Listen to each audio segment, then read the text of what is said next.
The wind, a raspy breath from the scorched heart of the Gadrosian wilderness, whipped sand against Amara's linen-wrapped face. It tasted of grit and ancient despair. Here, amidst the howling emptiness north of Pura, 7 years after her father, the nomarch Antialcidas of Arachosia, had been broken and his lands stolen by the treacherous satrap Barsantes. Amara felt the familiar ache of her purpose. She was 18, an age when most noble daughters of the Macedonians settled east were veiled and betrothed, their ambitions confined to the loom and the birthing bed. But Amara's gaze, the color of storm-darkened Indus water, was fixed on horizons most men dared not contemplate. Nact, his sun-weathered face a mask of stoic loyalty, adjusted the strap of his acanaches. He had been her father's man, now hers. The scouts report Barsantes's garrison in Alexandria Arachosirum grows lax, lady, he said, his voice low against the wind. They feast while the people starve. Amara's hand tightened on the worn hilt of her own short sword, a gift from a Scythian trader who had admired her fire. Good. Let them grow fat. It will make the slaughter less strenuous. The scar above her left eyebrow, a silvery crescent from a training mishap with Nact years ago, throbbed faintly, a constant reminder of her unorthodox path. Her past was a tapestry woven with threads of privilege and profound loss. The opulent courts of her youth, the lessons from Greek tutors on rhetoric and Homer, the secret hours spent with Nact. An old Phraotes, a retired companion cavalryman, learning the brutal dance of combat and the cold logic of strategy, all had been shattered by Barsantes's ambition. He had used the chaos following the great king's distant campaigns in India to expand his power, crushing smaller nobles like Antialcidas. Amara had escaped with Nact and a handful of loyalists. Her heart a furnace of grief and resolve. Her ambition was not merely revenge. It was to forge a new order from the ashes of the old, a unified Arachosia, perhaps even a greater Bactria. Where justice was not a forgotten word and strength served Ma'at no, not Ma'at, that was an Egyptian dream. Here, it was Asha, the Zoroastrian truth and righteousness, twisted by men like Barsantes. Our numbers are few, Nact cautioned, his gaze sweeping the desolate landscape that was their current refuge. Barely 200. Numbers did not save Darius against Alexander, Amara countered, her voice surprisingly resonant. Nor will they save Barsantes against a just cause and a sharper mind. She turned, her dark eyes locking with his. We strike at the next new moon. Alexandria Arachosirum will be the first stone in the foundation of what is to come. The what is to come was a vision she nursed in the lonely desert nights, a strong, independent Arachosia, free from the grasping satraps who squabbled over the fragments of Alexander's dissolving empire. Perhaps, if the gods willed it, something more. The vast, fractured land stretching from the Parapamesis to the Indus cried out for a unifying hand. Why not hers? The decision hung in the air, as heavy as the unshed rain the desert craved. Nact, ever practical, nodded slowly. As you command, lady. But the risks are the spice of life, Nact, Amara said, a rare, fierce smile touching her lips. And the price of greatness. The news that galvanized them came not from scouts, but from a terrified peasant fleeing southward. The people of Phra, in Drangiana, they rise, he gasped, collapsing by their meager fire. Against the tax collectors of Stadamenes.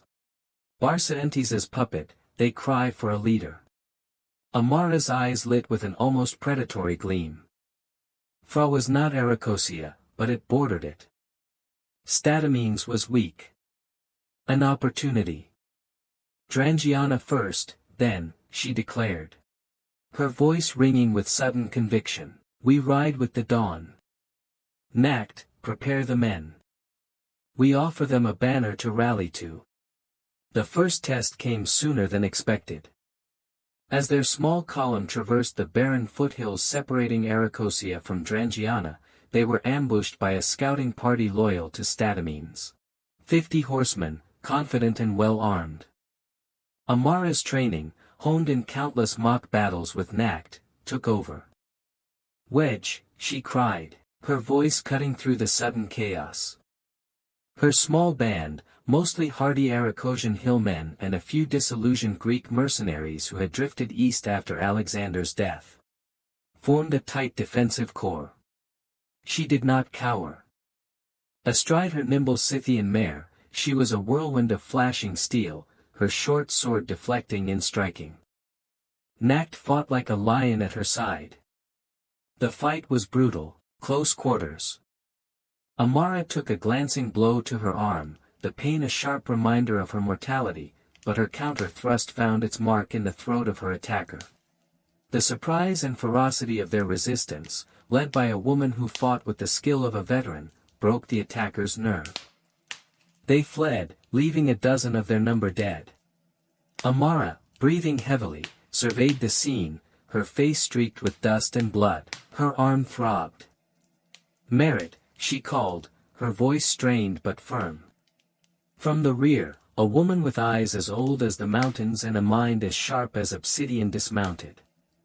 Merit, once a priestess in a forgotten shrine to Anahita, had joined Amara a year prior.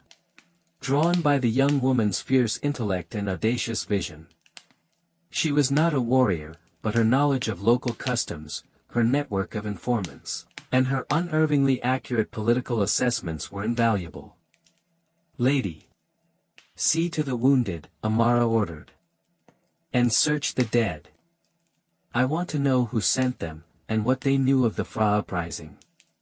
She looked at Nacht, a grim understanding passing between them. "This is only the beginning. The Fra uprising was more a desperate spasm of anger than an organized rebellion. Amara's arrival, at the head of a force that had just proven its mettle, was like a divine intervention. The townsfolk, armed with farming implements and old hunting spears, hailed her as a savior. She spoke to them not with the condescension of a noble, but with the fire of a fellow sufferer, her words echoing their grievances against Stadamenes and the distant, uncaring satraps. "They call us rebels," she declared from the steps of a small, sun-baked temple, her voice carrying over the hushed crowd. "But who are the true rebels, those who uphold the ancient laws of Asha and demand justice for the people, or those who bleed the land dry for their own coffers, who let the canals fall into disrepair and the granaries empty while they feast in their stolen palaces?" Her words resonated. Here, in this dusty Drangian town, the seeds of her legend began to sprout. Merit, meanwhile, worked tirelessly, gathering intelligence, identifying local leaders who could be trusted, and subtly spreading tales of Amara's lineage, her courage, and her divine favor. Nacht organized the able-bodied men into a semblance of a fighting force, drilling them relentlessly. The news of her victory over the scouting party and her capture of Fra reached satrap Barsantes in Alexandria Aracosirum. He laughed, dismissing her as a girl playing with swords. But he dispatched Stadamenes with a larger force, 500 men, including a contingent of his own household cavalry, to crush the Drangian fleas. Amara knew she could not meet them head-on. Her force, even with the Fra volunteers, was still outnumbered and poorly equipped. "We will not fight them where they are strong," she told Nacht and Merit in their war council, a cramped room in the town's modest administrative building. "We will bleed them in the passes, harass their supply lines. We will make the land itself our ally." What followed was a masterclass in guerrilla warfare. Amara led Stadamenes' force on a frustrating chase through the rugged terrain. Small detachments ambushed his baggage trains. Wells were fouled ahead of his advance. At night, her riders would launch hit-and-run attacks on his encampments, sowing confusion and fear. Stadamenes, a conventional commander, grew increasingly enraged, and his troops, demoralized and weary, began to grumble. The decisive moment came at the narrow pass of the Seven Goats. Merit's informants had revealed that Stadamenes, impatient to bring Amara to a decisive battle, planned to force the pass. Amara laid a trap. She positioned her best archers on the heights and concealed Nacht with the main body of her infantry in a hidden ravine. As Stadamins's column entered the pass, boulders rained down from above, followed by a hail of arrows. Then Nacht's forces charged from the flank, their battle cries echoing in the confined space. The battle was chaotic and brutal. Amara, again leading from the front, targeted Stadamins himself. She fought her way through his bodyguard, her small, agile mare weaving through the heavier chargers. Stadamins, recognizing her, bellowed a challenge. Their duel was brief but vicious. Amara, using her speed and agility, avoided his heavier blows and, with a desperate lunge, unseated him. Nacht and his men surged forward, overwhelming the disorganized enemy. Stadamins was captured. His army shattered. Amara stood before the bound satrap, her face grim. "You served a tyrant," she said, her voice cold. "And you oppressed the people of Drangiana. By the laws of this land, you have forfeited your life." She did not enjoy this part, the necessary ruthlessness. But weakness now would be fatal. She nodded to Nacht. Stadamins was executed before his remaining troops, who were then given a choice: swear fealty to Amara or be stripped of their weapons and sent back to Barsandes in shame. Most chose fealty. The victory at Seven Goats Pass was a turning point. Suddenly, Amara was no longer a minor rebel, but a credible power in Drangiana. Her army swelled with new recruits.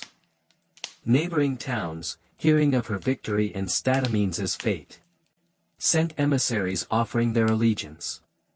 Barsantes, in Alexandria Arachosirum, finally stopped laughing. He realized Amara was a genuine threat, not just to his control over Drangiana, but to Arachosia itself. He began to mobilize his main army. Amara knew she had bought herself time, but not safety. "We must consolidate our hold on Drangiana," she told Merit. "And then we march on Arachosia. On my father's city." Merit nodded, her expression thoughtful. "The priests of the great fire temple at Propthasia hold much sway in Drangiana, lady. Their blessing, or at least their neutrality, would be invaluable." Amara considered this. She was not overtly religious in the manner of some, her faith more a personal conviction in Asha's principles of truth and order than a devotion to ritual. But she understood power. "Arrange a meeting, Merit. I will speak to them. We will need every ally we can find before we face Barsantes in his strength." The path ahead was fraught, but for the first time in years, the hope of reclaiming her birthright and forging her vision felt tangible, a flickering flame growing steadier in the harsh winds of the east. The Daster of Propthasia, a man named Varam, was old, his face a roadmap of wrinkles etched by sun and wisdom. The fire temple, perched on a low hill overlooking the Helmand River, was ancient. Its sacred flame said to have burned uninterrupted for centuries. Amara, escorted by Nacht and a small honor guard, approached with due respect, leaving her weapons with her men outside the temple precinct as custom demanded. Merit had advised her carefully: show reverence for their traditions, but do not feign a piety she did not possess. Varam received her in a simple, smoke-stained chamber, the air thick with the scent of sandalwood and burning juniper. "You are the woman they call the Arachosian lioness," he said, his voice surprisingly strong. His eyes, though clouded with age, seemed to pierce through her. "You have spilled much blood, child. Blood spilled in the cause of justice." "Daster," Amara replied, her gaze steady. "Barsantes and his ilk have defiled Asha. They rule through fear and greed, not righteousness. I seek to restore order, to give the people a leader who serves them, not one who preys upon them." "A noble sentiment," Varam mused. Many have spoken such words. Few have lived them. Power has a way of corrupting even the purest intentions. I am aware of its dangers, Amara said, but inaction in the face of tyranny is a greater corruption. They spoke for hours. Amara laid out her vision for a unified Drangiana, and eventually Aracosia, governed by just laws, where the temples were respected, the canals maintained. And the common folk could live without fear. She did not ask for the Daster's active military support, knowing it was not his place. She asked for his blessing, for his moral authority to weigh in her favor. Varum listened, occasionally interjecting with a sharp question or a philosophical observation. He was testing her, probing her sincerity, her understanding of the deep-rooted customs of the land. Finally, as the sun began to dip below the horizon, painting the sky in hues of orange and purple, he rose. "You speak with a fire that echoes the one we tend here, Lady Amara," he said. "It is a fire of conviction. Whether it is a fire that purifies or one that consumes, only time will tell." He paused, then made a gesture of blessing. "Go with the light of Asha. May your actions be true." It was not an outright endorsement, but it was enough. Merritt, who had waited anxiously outside, let out a sigh of relief when Amara emerged. "His neutrality is as good as an alliance, lady," she whispered. "The people will see this as a sign." And they did. With the tacit approval of Propthasia's influential priesthood, Amara's authority in Drangiana solidified. She spent the next few months consolidating her gains. Appointing capable administrators often from among the local populace who had suffered under Stadamines, organizing her growing army, and, crucially, securing the region's granaries and trade routes. Nact drilled the troops, integrating the Drangian levies with her Aracosian corps, forging them into a disciplined fighting force. Merritt's network of spies spread, reaching into Aracosia itself, even into Barsaentes' court. The information they brought was chilling. Barsaentes was not idle. He had called in favors from nomadic Scythian tribes to the north, promising them plunder. He was reinforcing the fortifications of Alexandria Aracosirum. He was also, Merritt learned, attempting to sow dissent within Amara's own ranks, offering gold and titles to any who would betray her. One evening, Merritt came to Amara with a grave face. "Lady, there is a serpent in our midst. One of your Aracosian captains, a man named Artabazus, has been in secret communication with Barsaentes' agents." Amara felt a cold knot tighten in her stomach. Artabazus was one of her father's men, someone she had trusted. "Are you certain, Merritt?" "My sources are impeccable. He has been promised the governorship of this very region if he delivers your head to Barsaentes." The betrayal cut deeper than any physical wound. It was a stark reminder of Varum's words about power. That night, Amara did not sleep. She wrestled with her anger, her disappointment, and the cold, hard necessity of what must be done. By dawn, her resolve had hardened. Artabazus was summoned to her tent. He entered with a confident swagger, clearly unaware he had been discovered. Amara, flanked by Nact and two of her most loyal guards, looked at him, her expression unreadable. "Captain Artabazus," she said, her voice devoid of emotion. "You have served my house for many years. And will continue to do so, lady," he blustered.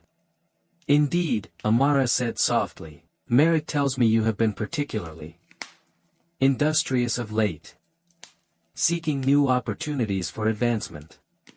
A flicker of unease crossed Artabazus's face. "I always seek to serve you best, lady." "Your best service now, Artabazus," Amara said, her voice turning to ice, "would have been loyalty. But you chose treason." She gestured to Nact. The guard seized Artabazus. He struggled, his face paling as he realized the truth. "It is a lie." A trick, he cried. Merritt stepped forward, calmly presenting the evidence, intercepted messages, testimonies from informants. Artabazus's bluster crumbled. Amara looked at him, not with hatred, but with a profound weariness. "You were like a kinsman to my father," she said. "And this is how you repay his memory." She paused. "The penalty for treason is death. Let it be swift." Nacht, his face grim, led the condemned man away. Amara did not watch. The execution, though necessary, left a bitter taste in her mouth. It was a lesson in the harsh realities of leadership.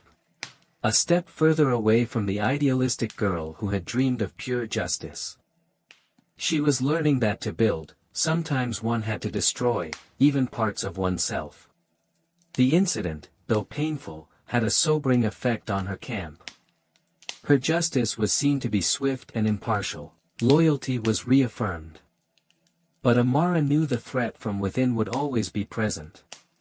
With Drangiana relatively secure, the time had come. "We march on Arachosia," she announced to her war council. "We march on Alexandria. We march to reclaim my father's legacy and to bring Barsantes to account." Her eyes burned with a fierce light. The Arachosian lioness was ready to hunt in her own lands. The march eastward into Arachosia was arduous.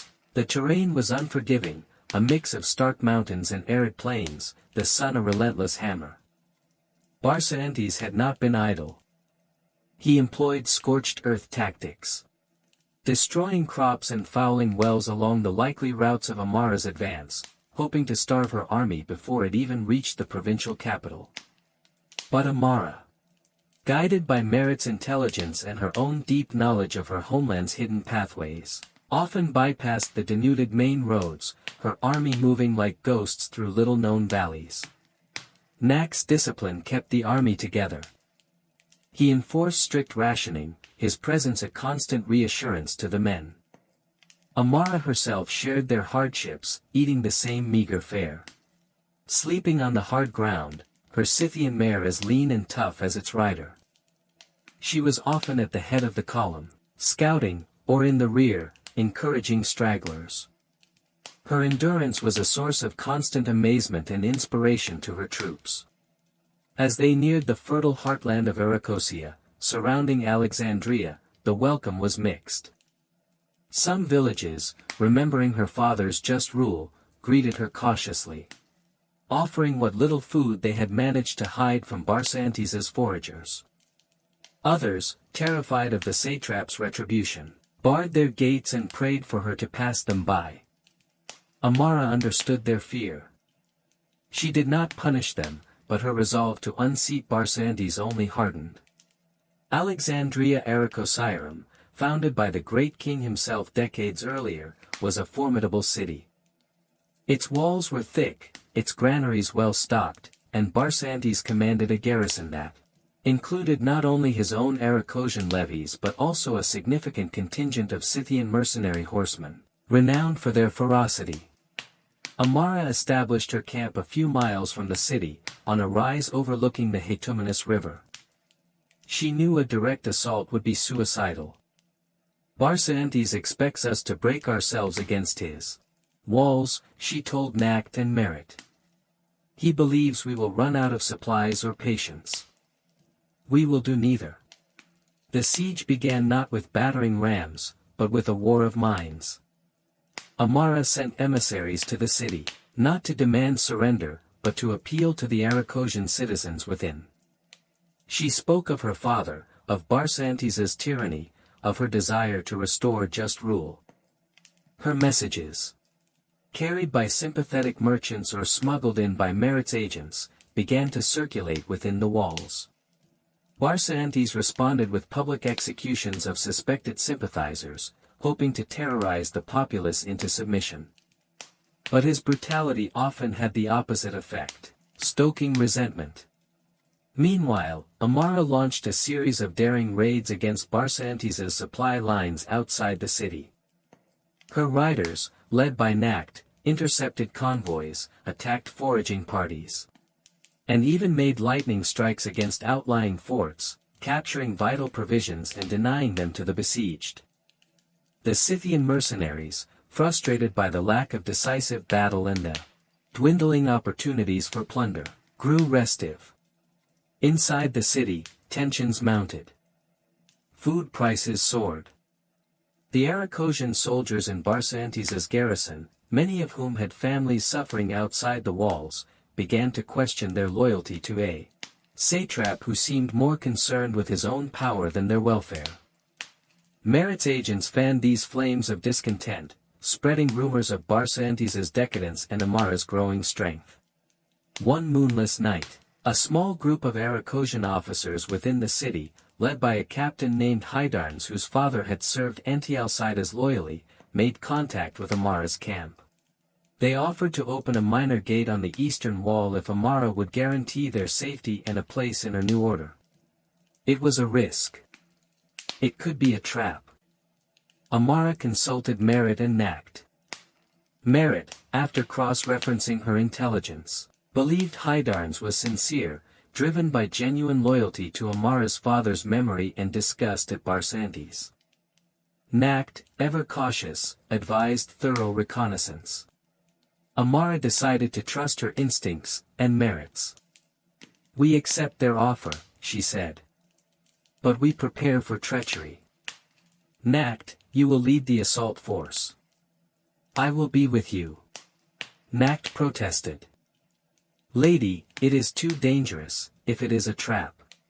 "Then I will die with my men," Amara said, her voice quiet but firm. "But if it is our chance, I will be there to seize it. This city is my birthright, Nacht. I will not wait outside while others fight for it." The night of the planned infiltration was tense. A storm was brewing, the wind howling, a fitting accompaniment to their audacious plan. Under cover of darkness and the rising storm, Nacht led a hand-picked force of 500 of their best soldiers, including Amara, towards the designated eastern gate. Merit remained in the main camp, ready to create a diversion on the western side of the city if needed. They reached the gate, a small, seldom-used postern. For an agonizing few moments, there was silence. Then, slowly, creakingly, the gate began to open. Hydarnes and a handful of his men stood within, their faces pale but resolute in the flickering torchlight. "Lady Amara," Hydarnes whispered, "Aracosia awaits its rightful ruler." "Then let us not keep her waiting," Amara replied, drawing her sword. Nacht's force poured into the city. The alarm was raised almost immediately, but they had the element of surprise. They fought their way through the narrow streets. Their objective the citadel, Barsantes' stronghold. The city garrison, caught off guard and many of them demoralized or secretly sympathetic to Amara, offered patchy resistance. The Scythian mercenaries, however, fought with savage fury, their wild cries echoing through the night. Amara found herself in the thick of the fighting, her Scythian mare unmanageable in the confined streets. She fought on foot, side by side with Nacht, her movements swift and deadly. She saw men fall around her, heard their cries, felt the spray of blood. This was the brutal reality of her ambition, the price of her crown. The battle for Alexandria Aracosirum raged through the night and into the dawn. As the first rays of the rising sun pierced through the storm clouds, Amara and her forces stood before the gates of the citadel. Barsantes was trapped. Barsantes, cornered in his opulent citadel, knew his situation was desperate. The Scythian mercenaries, seeing the tide turn and their hopes of plunder vanish with the city's fall, had begun to loot indiscriminately before attempting to fight their way out, only to be cut down or captured by Nacht's increasingly organized forces and the now openly supportive city militia. Hydarnes' men had secured key sections of the walls, preventing any effective counterattack from within. Amara, refusing rest despite her exhaustion and a fresh gash on her sword arm, sent a herald to the citadel gates, Satrap Barsantes, the herald cried, his voice amplified by the sudden stillness after the night's fighting. Lady Amara, rightful heir of Anti-Alcides, demands your surrender. Lay down your arms, and your life may be spared. Resist, and this citadel will be your tomb. Silence from within. Then, a defiant roar from Barsantes himself, visible briefly on the battlements, his face contorted with rage. Never, I will die a satrap, not a supplicant to a rebellious whelp. So be it, Amara murmured, her eyes hard. Prepare the assault. The citadel was strong, but Barsantes's remaining loyalists were few and demoralized. Nact, with grim efficiency, organized the attack. They had no siege engines. But the night's fighting had yielded captured ladders and improvised rams. The main gate, though heavily barred, became the focus. Amara did not lead this final assault. Nact and Hydarnes insisted she remain with a reserve force, her life too precious to risk against a cornered, desperate foe. She acquiesced, though it chafed her. She watched from a nearby rooftop, her heart pounding with each war cry, each thud of the ram against the gate. The citadel doors finally splintered and gave way. Nact's men poured in. The sounds of fierce, close-quarters combat echoed from within, the clash of steel, the shouts of men, the screams of the dying. It was a brutal, ugly business. After what seemed an eternity, Nact emerged, his armor dented, his face smeared with blood and grime, but triumphant. Lady, he said, his voice hoarse. It is done. Barsantes is taken. They found the satrap in his private chambers, not fighting, but attempting to gather his gold and jewels, a pathetic figure amidst the symbols of his stolen power.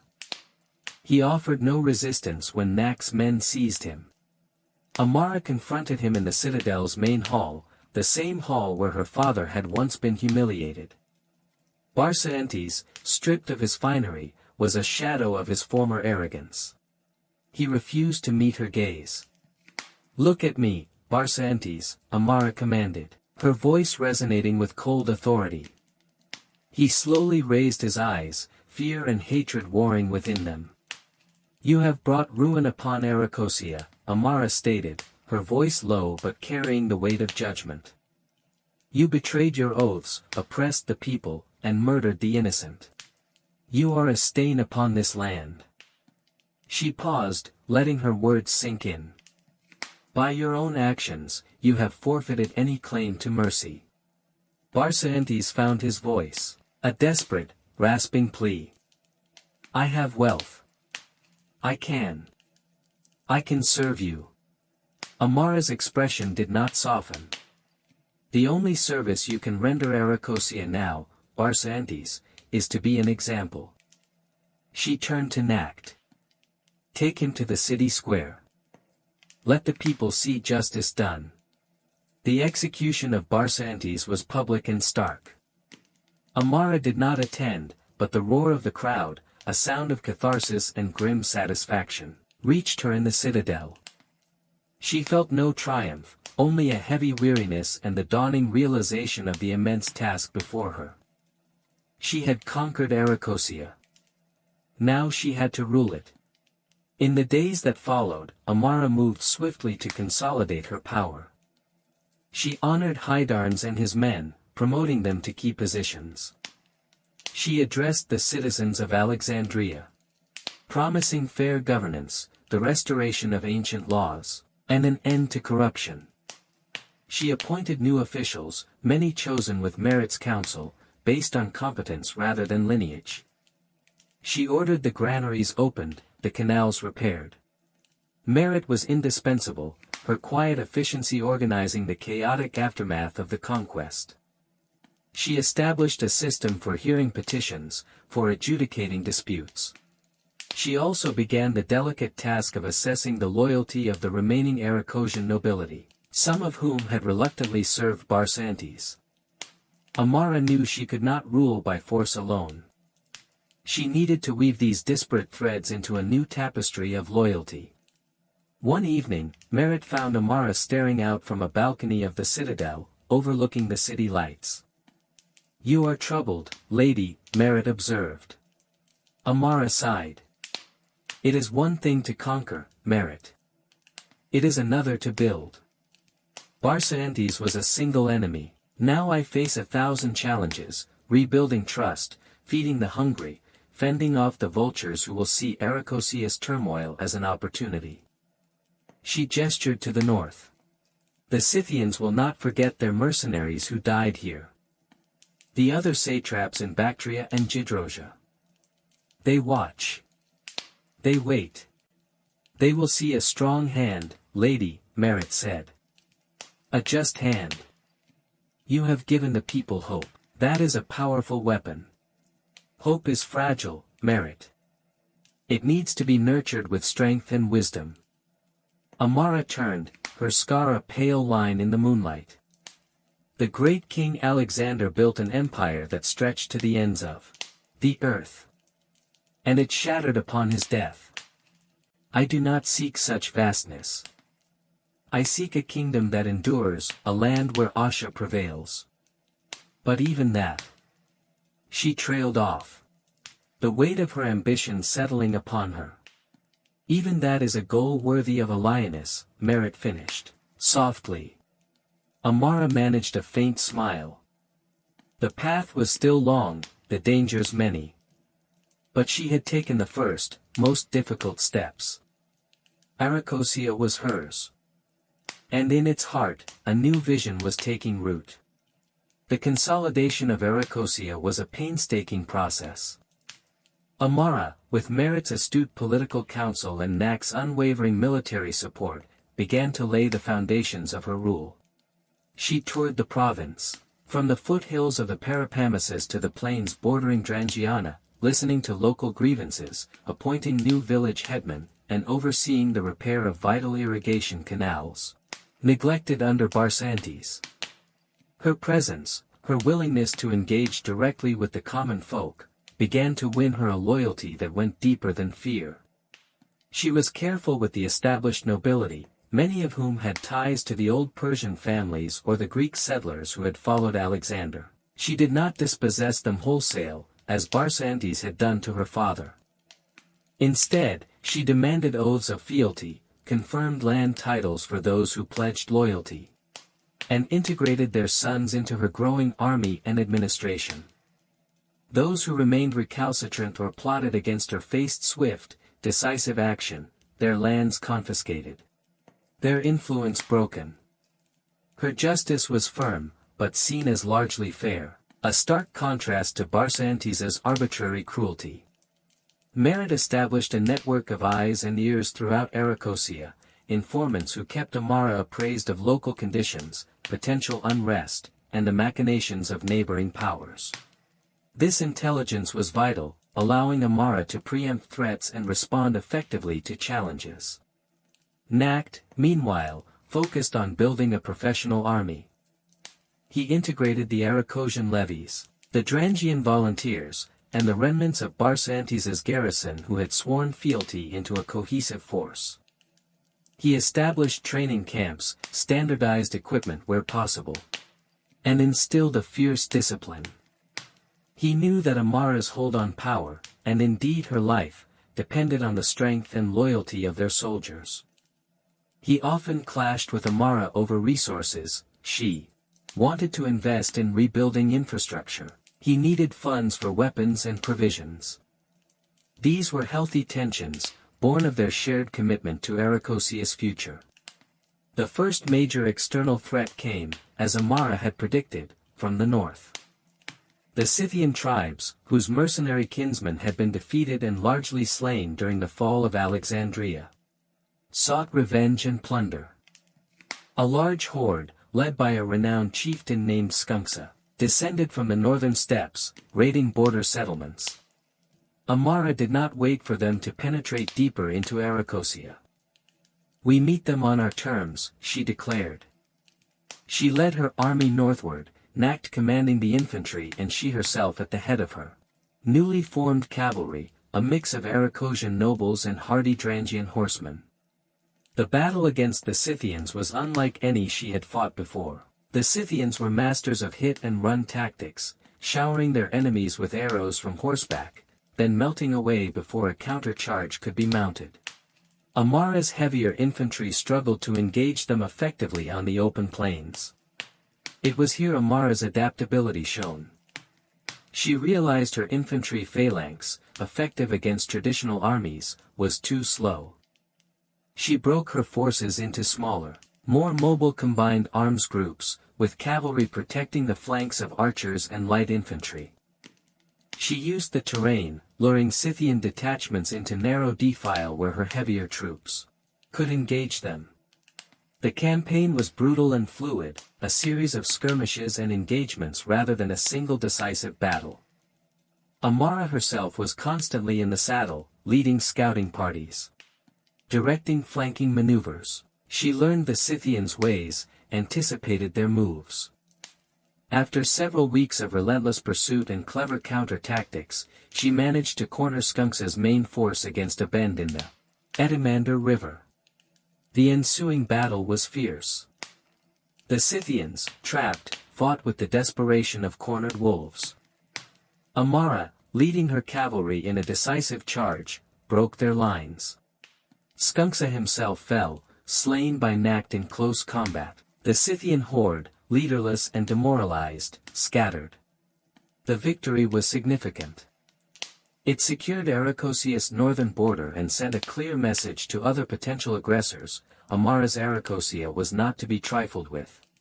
It also earned her the grudging respect of the surviving Scythian clans, some of whom later offered their services as mercenaries, drawn by her martial prowess.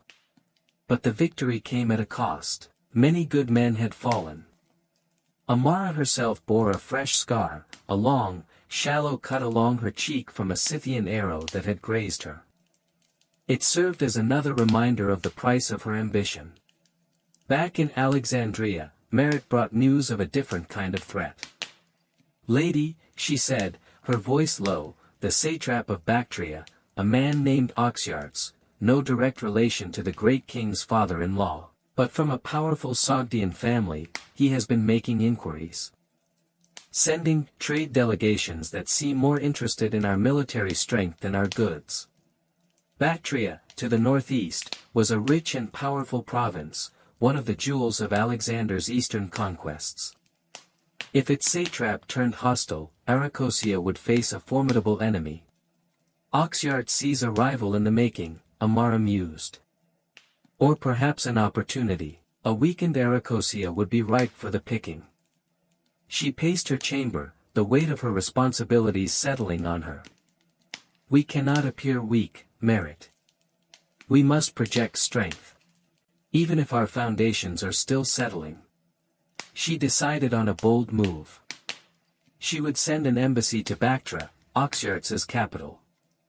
Not a supplicating embassy, but one of equals.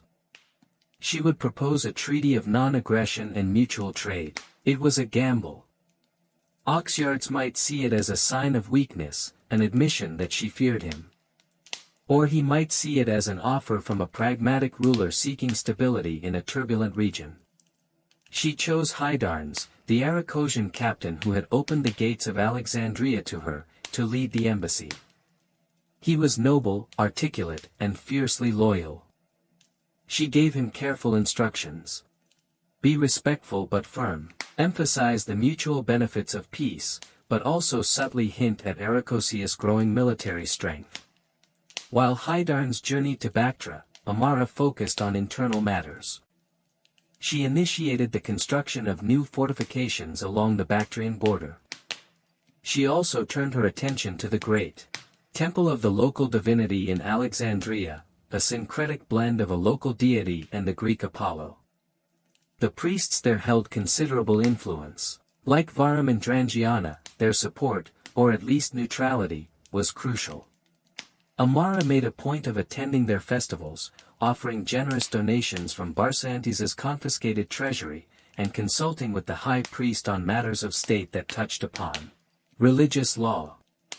She even commissioned a new wing for the temple library, endowing it with copies of Greek philosophical texts alongside traditional Aracosian lore. It was a careful balancing act, respecting local traditions while subtly introducing Hellenic influences she believed could strengthen her kingdom intellectually.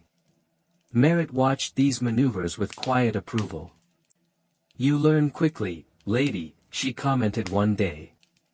"You understand that power flows not just from the sword, but from the temple and the marketplace." Amara smiled faintly.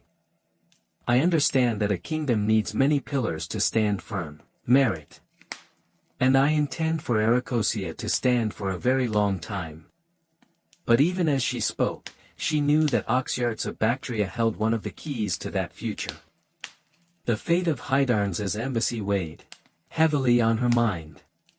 Hydarnes returned from Bactra months later, his expression a mixture of relief and gravity.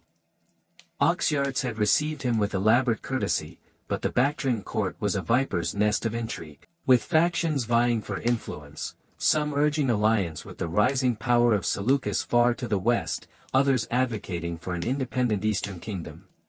And still others looking covetously at Aracosia's recovering prosperity. "Oxyartes is a shrewd man, Lady Amara," Hydarnes reported in the war council. "He speaks of peace and trade, but his eyes are like a hawk's, assessing every strength, every weakness. He has agreed to a treaty of non-aggression, for now. But he made it clear that any instability in Aracosia might compel him to offer assistance, his word for intervention." "A veiled threat," Nacht grunted. "Indeed," Amara agreed. "He buys time, as do we. But the treaty gives us breathing room. We must use it wisely." The breathing room allowed Amara to focus on a project close to her heart, the establishment of a new capital, or rather, the significant expansion and renaming of a strategically located town at the confluence of two rivers in central Aracosia. She envisioned a city that would be a true symbol of her rule, not just a military stronghold, but a center of commerce, learning, and justice. She named it Amaratia. Architects and engineers were summoned. Plans were drawn for strong walls, wide avenues, a grand palace modest by Persian standards, but impressive for Aracosia, temples to both local gods and Greek deities, a library, and a gymnasium. Amara herself took a keen interest in the plans, her strategic mind seeing the city not just as a symbol, but as a practical hub for administration and defense. She encouraged Greek artisans and scholars who had drifted east to settle there, offering them patronage and protection. This project, however, drew criticism. Some of the more conservative Aracosian nobles grumbled about the expense, the influx of foreigners, the break with tradition.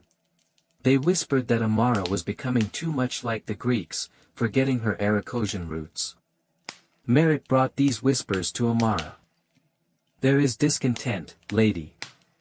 Some fear you are building a monument to yourself, rather than a fortress for Aracosia." Amara's eyes flashed. "Fools! Do they not see that strength requires more than just spears and shields? A kingdom needs a vibrant heart, a place where knowledge and commerce can flourish. Amaratia will be that heart. It will bind Aracosia together." Yet, she knew she could not ignore the discontent. She made a point of incorporating traditional Aracosian architectural styles into the new city's design, and ensured that the local priesthoods were given prominent roles in its consecration. It was during this period of intense construction and political maneuvering that a new figure emerged, one who would become Amara's most formidable internal rival. Arzames, a powerful nomarch from southern Aracosia, whose lands bordered Gitrosia. Arzames was of old Persian lineage, wealthy, ambitious, and deeply conservative. He had grudgingly sworn fealty to Amara after Barsantes' fall, but he viewed her rise with suspicion and her reforms with disdain. He saw her as an upstart, a woman overreaching her station. Her Hellenizing tendencies a threat to the traditional ways. Arzames began to subtly undermine Amara's authority in the south. He hoarded grain, levied his own taxes, and quietly built up his private army, ostensibly for defense against Gadrosian raiders. But Amara and Merit knew his true intentions. He became a rallying point for disgruntled nobles and those who feared Amara's centralizing power. The confrontation was inevitable. Amara first tried diplomacy, sending envoys to Arzames, reminding him of his oaths, urging him to cooperate for the good of Arachosia. Arzames received them with feigned respect but yielded nothing. His replies were evasive, filled with veiled insults. "He plays for time," Nact said grimly. "He hopes Oxyarts in Bactria will move against you, or that some other crisis will weaken you." "Then we will not give him that time," Amara decided. "We cannot allow a festering wound in the south. Nact, prepare the army. Merit, use your network. I want to know every move Arzames makes. Every ally he has." The campaign against Arzames was different from her earlier struggles. This was not against a foreign tyrant or nomadic raiders. This was an internal conflict, Arachosian against Arachosian. Amara felt the weight of it keenly. She had sought to unify, not to divide further. But Arsam's defiance threatened to unravel everything she had built. Arzames was a cunning opponent. He avoided open battle, retreating into his well-fortified ancestral stronghold, a city called Rambatia, nestled in a rugged mountain valley. He hoped to draw Amara into a protracted siege, bleeding her resources and giving time for his allies, perhaps even Oxyarts, to intervene. The siege of Rambatia tested Amara's patience and ingenuity. The city was naturally defensible, its walls strong. Amara's forces, though superior in number and discipline, suffered losses in initial probing attacks. Dissension began to murmur in her camp. Some of her captains urged a more cautious approach, a blockade. But Amara knew a long siege would be disastrous. It would signal weakness, invite external interference. She needed a swift, decisive victory.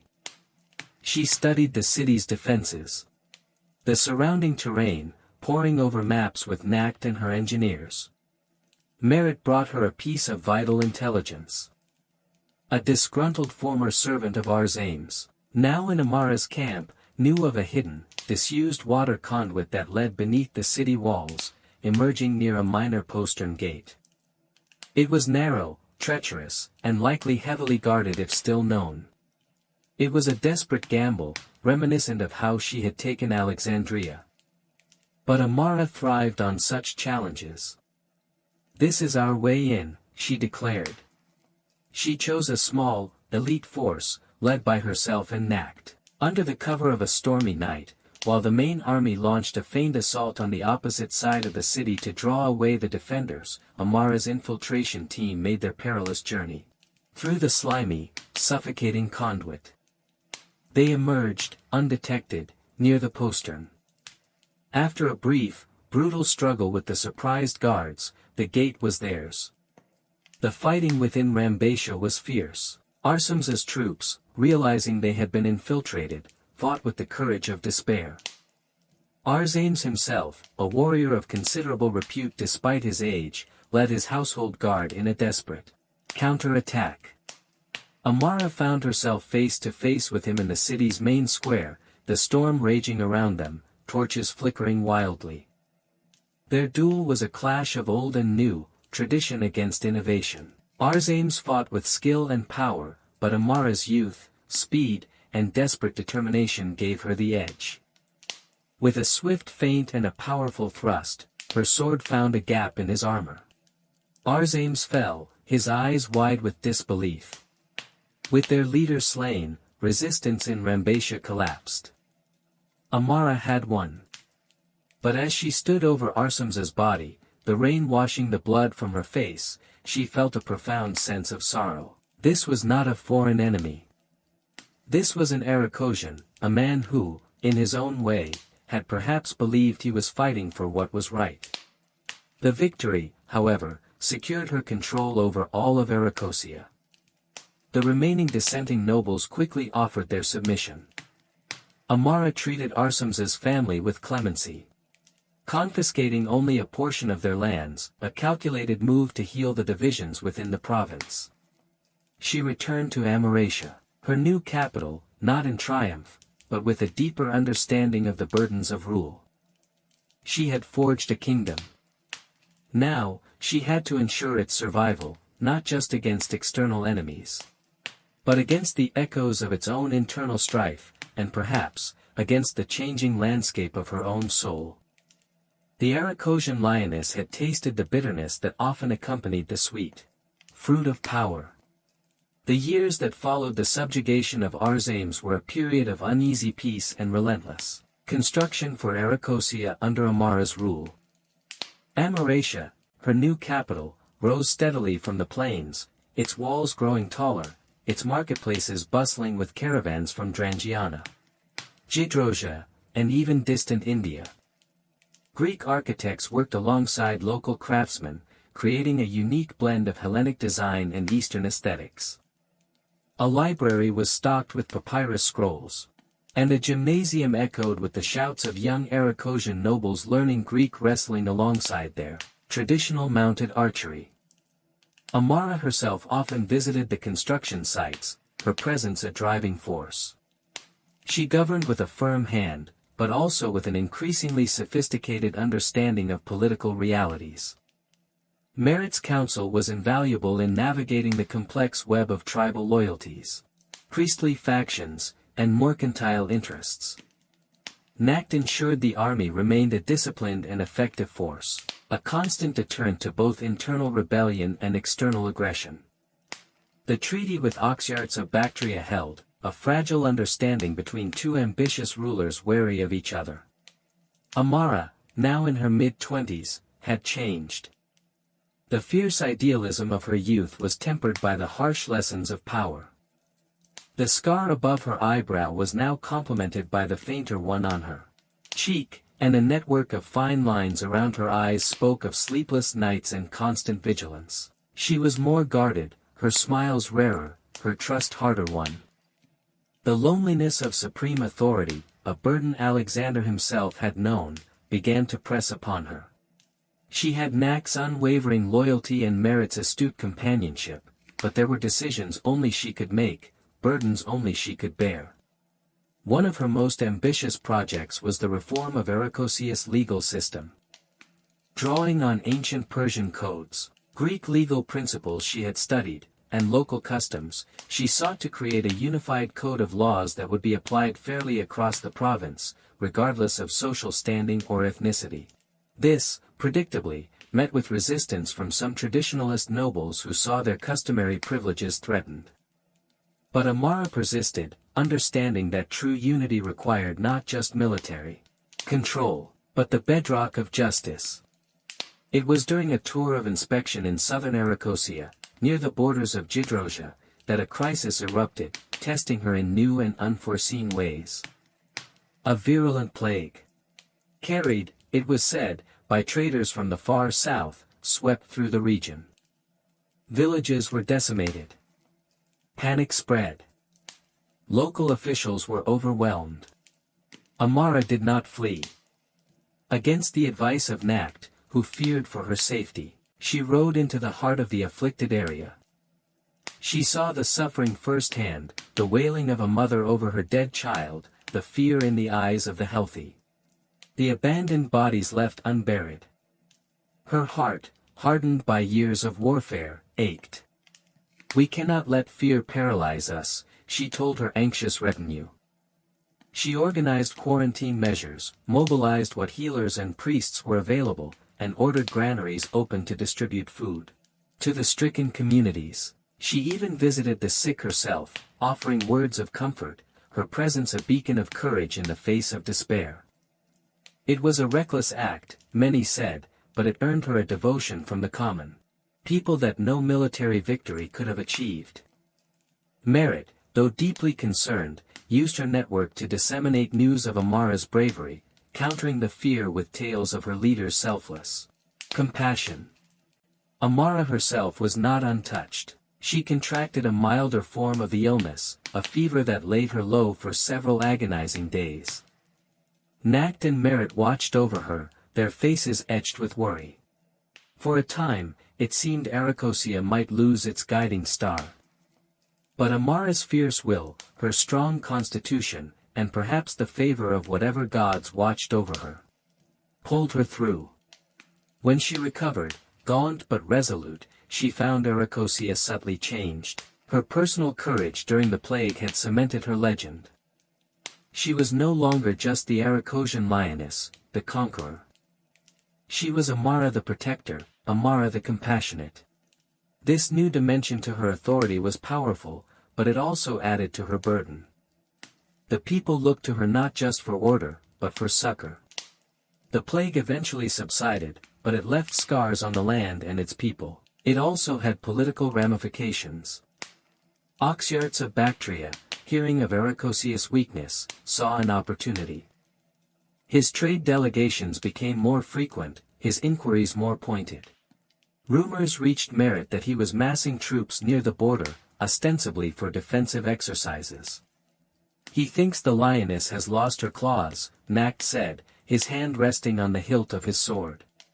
Amara, though still recovering her full strength, met the threat head-on. She ordered Nacht to move their best legions to the Bactrian border. She sent a curt message to Oxyartes: "Aracosia appreciates Bactria's concern. However, we are fully capable of managing our own affairs. Any uninvited assistance will be met as an act of aggression." It was a high-stakes gamble. Aracosia was still recovering. But to show weakness now would be fatal.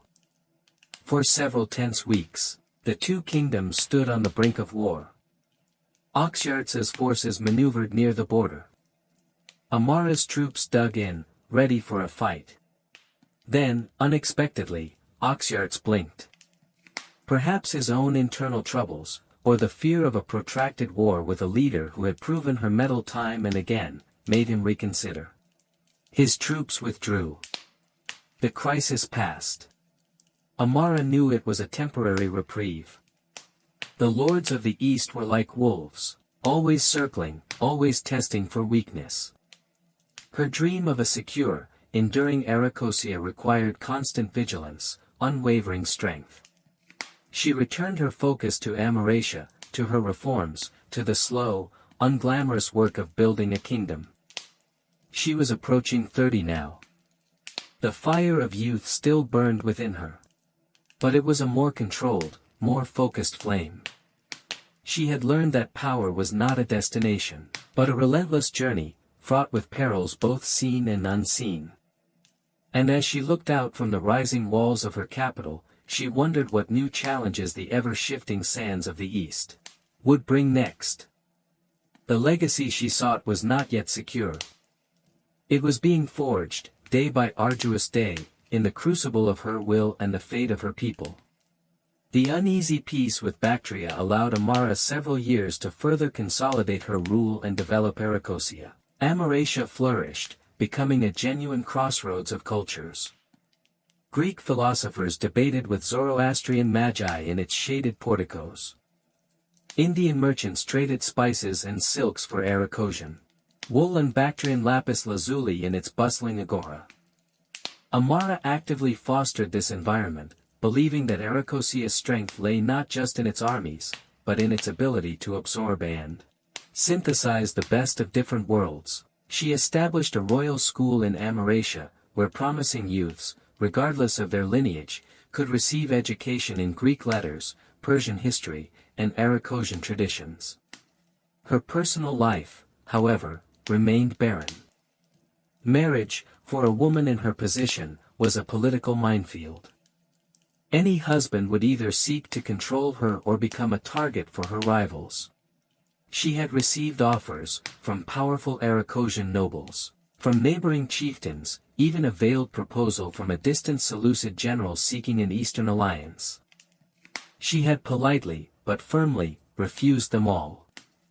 Her only consort was Aracosia itself, her children its burgeoning towns and recovering farmlands.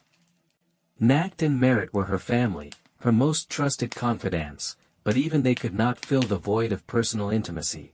Sometimes, in the quiet of the night, a profound loneliness would wash over her, the price of her singular ambition. The most significant internal challenge during this period came not from a rebellious noble, but from a religious schism. A charismatic prophet arose in the eastern mountains, preaching a puritanical, ascetic form of Zoroastrianism that condemned the Hellenic influences Amara fostered and the wealth accumulating in Amaratia. He called Amara a Greek lover and a defiler of Asha, accusing her of abandoning the true faith of their ancestors.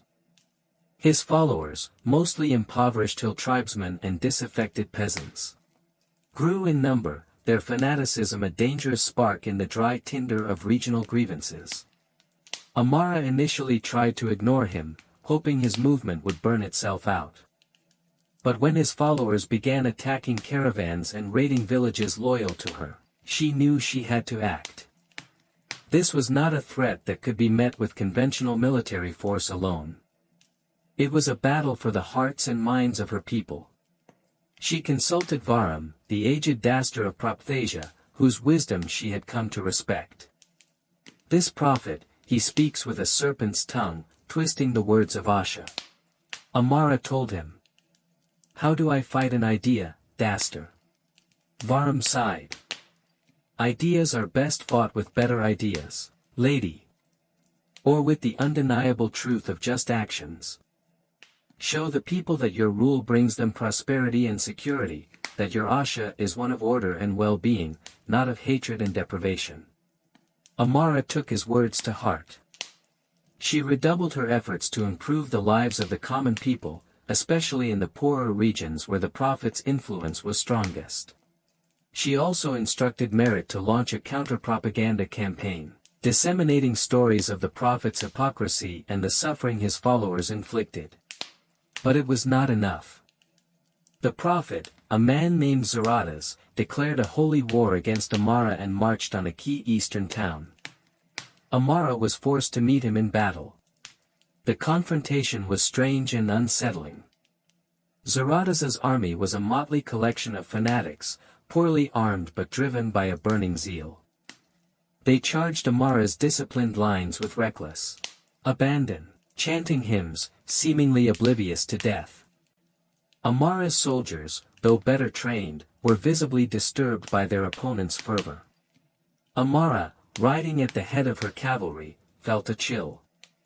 This was not like fighting Barsantes' mercenaries or Arsums' levies. This was something elemental, a clash of beliefs. She ordered her archers to focus on Zaradas himself, a tall, gaunt figure with blazing eyes, who stood on a rocky outcrop, exhorting his followers. An arrow found its mark. Zaradas stumbled, clutched his chest, and fell. For a moment, his army faltered, their chants dying in their throats. Amara seized the opportunity. Charge, she cried, leading her cavalry into their wavering ranks. The battle turned into a rout, but not before significant bloodshed. The fanatics fought to the last, preferring death to surrender. When it was over, the field was littered with their bodies. Amara felt no triumph, only a deep disquiet. She had defeated an army, but had she defeated the idea that fueled it? In the aftermath, she showed a calculated clemency. The captured followers of Zaradas, those who were not directly implicated in atrocities, were offered a choice. Renounce his teachings and swear loyalty, or face exile. Many, their fanaticism broken with their leader's death, chose loyalty. But Amara knew the embers of that fire still glowed in the remote mountains. The incident forced her to confront the limits of her Hellenizing vision. While she believed in the enriching power of Greek culture, she realized she could not impose it too forcefully. Arachosia had its own deep roots, its own ancient faith. True synthesis required respect, not assimilation. She began to patronize traditional Arachosian arts and religious practices more overtly, seeking a balance. It was perhaps this renewed focus on Arachosian identity that led to her next, and most audacious, political move. Oxyarts of Bactria died suddenly, some said of illness. Others whispered of poison from within his own court. Bactria was thrown into turmoil, rival factions vying for the satrapy. Merit saw an opportunity. "Lady," she urged, "Bactria is divided. Its great families are at each other's throats. A strong hand, a unifying force, could bring order and secure Aracosia's northern flank permanently." The ambition, once confined to Aracosia, rekindled in Amara's eyes. Bactria, the rich heartland of Alexander's eastern domain, the gateway to Sogdiana and the lands beyond. It was a prize of immense strategic and economic value, but it was also a far greater challenge than Aracosia had been. Nact was cautious. "Bactria is not Aracosia, lady. Its nobles are proud and powerful. Its armies are strong. This is a gamble that could cost us everything." Amara knew he was right. But the lure was irresistible. It was the call of Pothos, that yearning for more, that had driven Alexander to the ends of the earth. "Sometimes, Nact," she said, her voice quiet but resolute, "the greatest risks yield the greatest rewards. We will not be aggressors.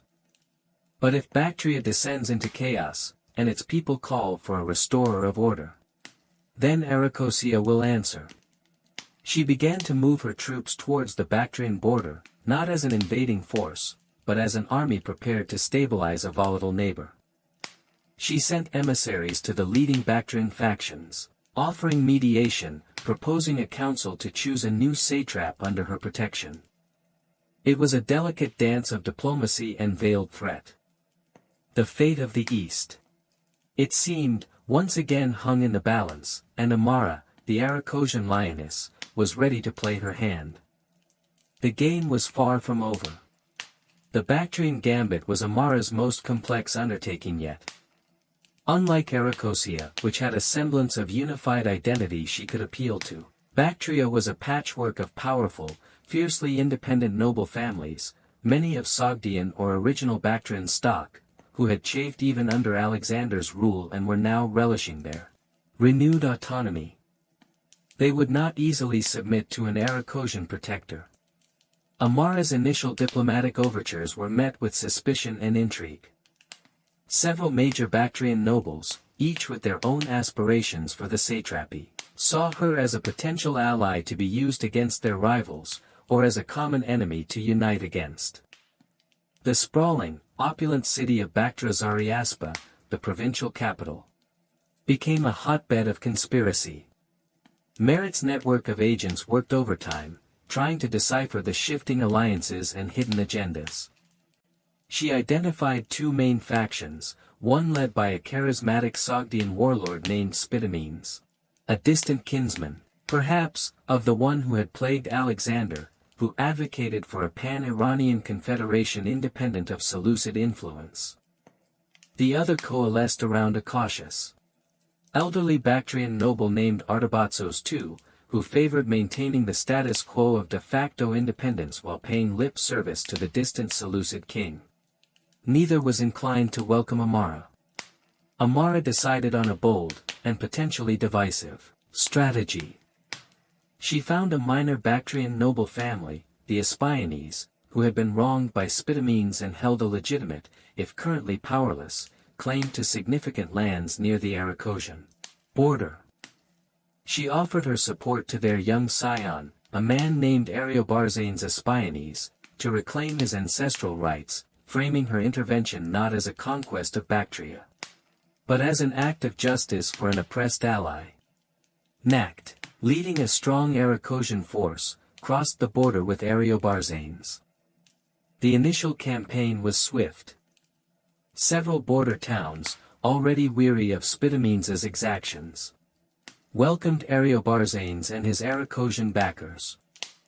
This gave Amara a crucial foothold in Bactrian territory. Spitamenes reacted with fury. He denounced Amara as an imperialist meddler and rallied a formidable army of Bactrian and Sogdian cavalry, renowned for their skill. Artabatzos II, meanwhile, dithered, unwilling to commit to either side, hoping to benefit from their conflict. The first major clash occurred on the plains near the Oxus River. Spitamenes' cavalry, a swirling mass of horse archers and heavy lancers, proved a formidable foe. Nac's Aracosian infantry, though disciplined, struggled to hold their formations against the relentless hit-and-run attacks. Amara, who had joined Nac with her own cavalry reserve, saw the danger. Her Aracosian horsemen, though brave, were not the equals of the Bactrian nobles in open-field cavalry warfare. It was a brutal, attritional battle. Amara, fighting with her usual ferocity, was unhorsed and nearly captured, saved only by Nac's desperate intervention. The Aracosians were forced to give ground, retreating to a fortified encampment. It was Amara's first significant tactical setback since her early days. The defeat, though not catastrophic, was a sobering blow. It exposed the limits of her Aracosian army against true Bactrian power. In the war council that night, the mood was grim. Some of her captains urged a withdrawal to Aracosia. "We cannot withdraw," Amara said, her voice hoarse, her body aching from the battle. "To retreat now is to admit defeat, to invite Spitamenes to pursue us into Aracosia. We must find another way." Merit, who had been observing the Bactrian political landscape, offered a sliver of hope. "Spitamenes is powerful, lady, but he is also arrogant and has made many enemies. Artabatzos too fears him more than he fears you. And there are other nobles who resent Spitamenes' dominance." Amara seized on this. While Nac refortified their position and kept Spitamenes occupied with skirmishes, Amara, with Merit, embarked on a campaign of diplomacy and intrigue. She sent secret envoys to Artabatzos II and other wavering Bactrian nobles, offering them a stark choice. Unite with her to curb Spitamenes' ambition and create a stable Bactria where their traditional rights would be respected under her overall suzerainty, or face a Bactria dominated by Spitamenes, who would surely crush them in time. She promised them autonomy within their own domains, a share in the governance of Bactria, and, crucially, protection from Spitamenes' rapacity. It was a delicate negotiation, fraught with risk. But Spitamenes' recent victory had made him overconfident and even more demanding of his reluctant allies. Slowly, painstakingly, Merit and Amara began to weave a new coalition.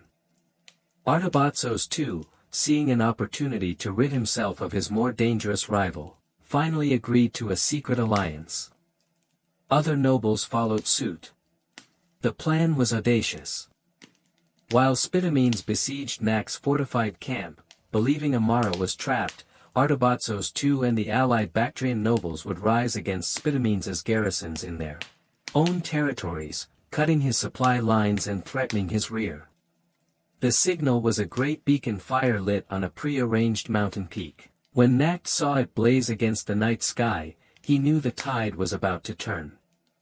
He launched a sudden, fierce counterattack from his camp, catching Spitamenes' besieging forces by surprise. Simultaneously, news reached Spitamenes of the widespread rebellion in his rear. His army, caught between two fires, began to disintegrate. Spitamenes, realizing he had been outmaneuvered, fought with the fury of a cornered tiger. But his coalition, built on fear and ambition, crumbled. His own Sogdian guards, seeing the hopelessness of the situation and perhaps bribed by Merit's agents, betrayed him. They seized him and delivered him in chains to Amara. Amara stood before the once mighty warlord. Spitamenes, even in chains, was defiant. "You are a locust, Aracosian," he spat. "You consume everything in your path." "I am order." "Spitamenes," Amara replied, her voice calm. "You are chaos. Bactria deserves peace, not endless war." She did not offer him the quick death he might have expected. Instead, she handed him over to Artabatzos II and the Bactrian nobles he had wronged. His fate, she knew, would be slow and unpleasant, a Bactrian justice for a Bactrian traitor. It was a politically astute move, cementing her alliance with them. With Spitamenes gone, Bactria lay open to Amara.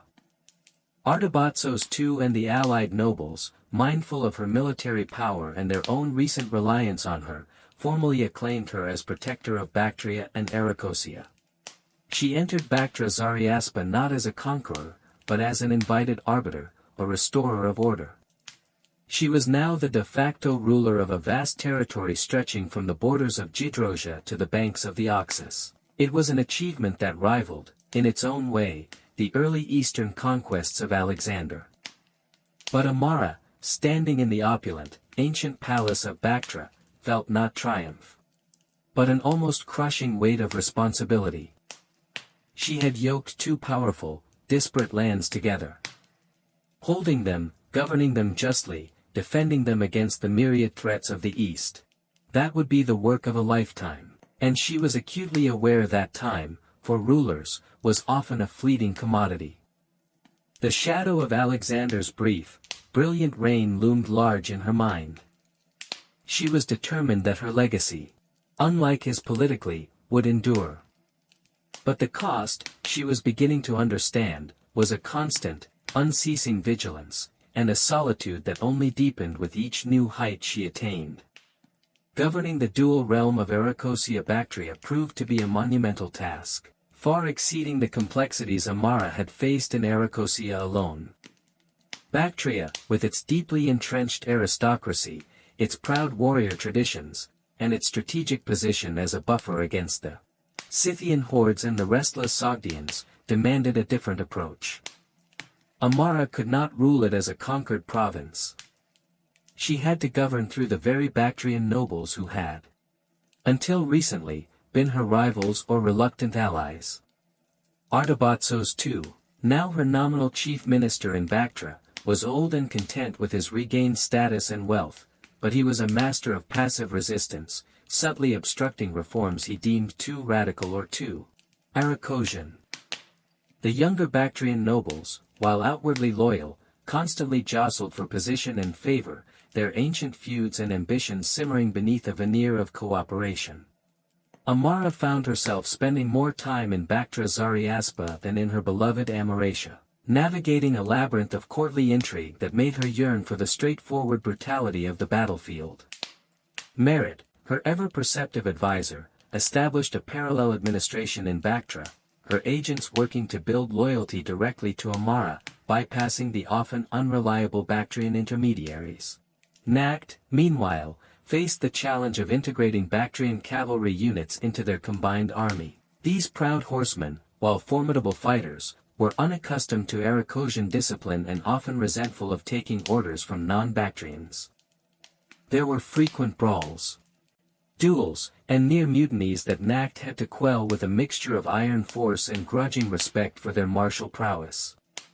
Amara, now in her early 30s, presided over this sprawling, fractious domain. She learned to play the Bactrian nobles against each other, to use patronage and punishment with a deft hand. She hosted lavish banquets in the Bactrian style, enduring the endless formalized toasts and veiled political sparring. She even considered a political marriage to a prominent Bactrian to solidify her position, but the thought of binding herself to any of these proud, calculating men filled her with revulsion. Her independence was too precious. One of her most significant policies was the continued settlement of Greek and Macedonian veterans, and even artisans and scholars, in strategic new city foundations along the Oxus River and in the fertile valleys of Bactria. These cities, like their Arachosian counterparts, were intended to be centers of loyalty, commerce, and Hellenic Iranian cultural fusion. But they also created resentment among some Bactrians who saw them as foreign intrusions, a dilution of their ancient heritage. It was from one of these new settlements, Alexandria Oxiana, that a new threat emerged, not from Bactrian intrigue, but from the distant west. A dispatch arrived, carried by a weary Seleucid envoy, bearing the seal of King Antiochus, son of Seleucus Nicator. The Seleucid Empire, successor to Alexander's vast Asian domains, had finally consolidated its power in Mesopotamia and Persia and was now looking eastward, seeking to reassert its claim over the upper satrapies of Bactria and Sogdiana. Antiochus's message was couched in diplomatic language, but its import was clear. Amara was an esteemed local ruler who held Bactria in trust for the Seleucid crown.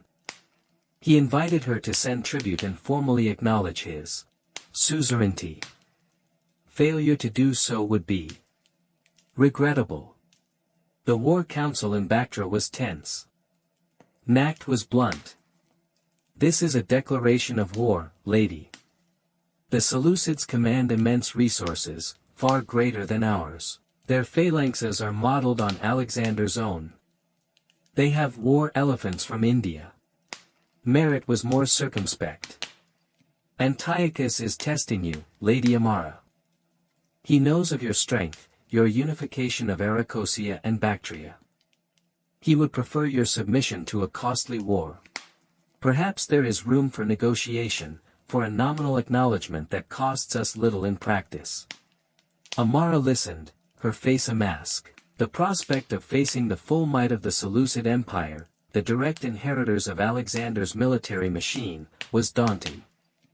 Her own kingdom, though large, was still internally fragile, its disparate elements not yet fully fused.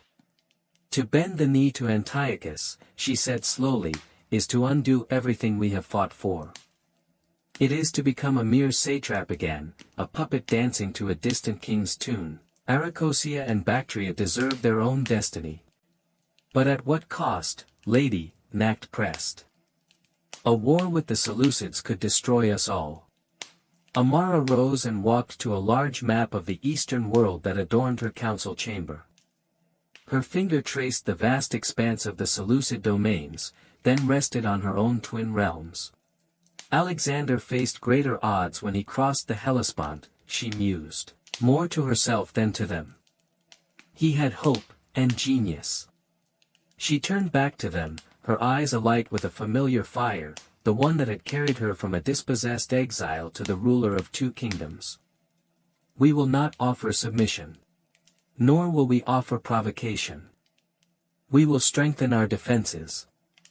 We will seek allies among those who also fear Seleucid ambition, perhaps the Mauryans in India, or the independent Greek cities of the Black Sea, and we will send a reply to Antiochus." Her reply was a masterpiece of Merit's diplomatic craftsmanship. It acknowledged Antiochus's greatness and the shared heritage of Alexander. It expressed a desire for peaceful and prosperous relations. But it made no mention of tribute or suzerainty. Instead, it spoke of Amara's efforts in maintaining order and stability in these eastern lands, a task beneficial to all civilized realms. It was a polite but firm assertion of her independent authority. Antiochus would not be pleased. War, Amara knew, was now not a matter of if, but when. She had faced down Arachosian tyrants, Scythian hordes, Bactrian warlords. Now, the shadow of Alexander's true successors loomed. She felt a strange mixture of dread and exhilaration. This would be the ultimate test of her leadership, her armies, her vision. She ordered Nact to begin intensive training, to prepare for a new kind of warfare. She instructed Merit to use her networks to gather every scrap of intelligence about Seleucid military strength, their commanders, their political weaknesses. Amaratia and Bactria buzzed with activity. Armories were filled, fortifications strengthened. The forges glowed day and night. Amara herself seemed to be everywhere. Inspecting troops, consulting with engineers, her energy boundless. The years of building, of consolidation, had been a preparation for this moment. One evening, Nact found her alone in the citadel gardens in Bactria, staring at the distant, snow-capped peaks of the Parapamesis. "You carry a heavy burden, lady," he said quietly. Amara turned, a weary smile touching her lips. "It is the burden I chose, old friend. Or perhaps, the burden that chose me." She looked back at the mountains. Alexander stood here, looked upon these same peaks, and dreamed of India. I dream only of holding what we have built, of giving our people a chance to live in peace and justice. Then we will fight for that dream, lady, Nacht said, his voice rough with emotion. To the last man. Amara placed a hand on his arm. I know you will, Nacht. And that is why, whatever comes, we face it without fear. The lioness of Arachosia, now the protector of Bactria, braced herself for the greatest storm of her reign. The legacy of Alexander was about to clash with the legacy she was trying to forge. The expected Seleucid storm did not break immediately. Antiochus, it turned out, had his own preoccupations further west, conflicts with the Ptolemies of Egypt and unruly Anatolian princelings. Amara's firm but non-provocative reply, coupled with intelligence reports of her strengthened defenses and growing regional influence, likely gave him pause. He chose to bide his time, a brooding presence on the western horizon, but not an immediate invader. This reprieve, however, was filled with its own set of challenges. The very act of preparing for war with the Seleucids strained Amara's resources and the patience of her Bactrian nobles. Taxes were increased to fund the army's expansion. Young men were conscripted. Trade, already hampered by the threat of war, suffered further. Discontent simmered, particularly among the Bactrian aristocracy who felt their autonomy eroding under Amara's centralizing rule and war preparations. Artabatzos too, her aging Bactrian chief minister, became increasingly vocal in his criticism, arguing for a more conciliatory approach towards Antiochus. Lady Amara, he pleaded in council, you risk sacrificing the prosperity we have painstakingly rebuilt on the altar of pride. A nominal tribute, a carefully worded oath of friendship, these are small prices to pay for peace with such a mighty empire. Peace bought with submission is not peace, Artabatzos, Amara retorted, her patience wearing thin. It is merely a prelude to further demands. We stand firm, or we fall piece by piece. But Artabatzos's words found fertile ground among other Bactrian nobles who feared losing their wealth and status in a devastating war. A faction began to coalesce around him, advocating for appeasement. Merit's agents reported secret meetings, clandestine messages exchanged with Seleucid sympathizers. Amara found herself fighting a war on two fronts, preparing for an external enemy while battling internal dissent. The unity she had forged seemed fragile, threatened by fear and self-interest. It was Nacht who brought matters to a head. Lady, he said grimly one morning, there is talk of treason. Artabatzos and his faction are not merely advocating for peace. They are plotting to open the gates of Bactria to a Seleucid advance guard. To welcome Antiochus as a liberator from your Arachosian tyranny. Amara felt a cold fury rise within her. Artabatzos, the man she had trusted, the man whose position she had secured. Evidence, Nacht. Enough, Nacht replied. Intercepted letters. Testimonies from loyal officers within Artabatzos's own household. Amara knew she had to act decisively. To allow such a conspiracy to fester would be fatal. But to move against Artabatzos, a respected elder statesman of Bactria, risked igniting a full-blown Bactrian revolt. She summoned Artabatzos and his key supporters to a council meeting, ostensibly to discuss further diplomatic overtures to Antiochus. They arrived, confident, perhaps even smug, believing they were about to persuade her to their point of view. The council chamber was heavily guarded by Nacht's most loyal Arachosian troops.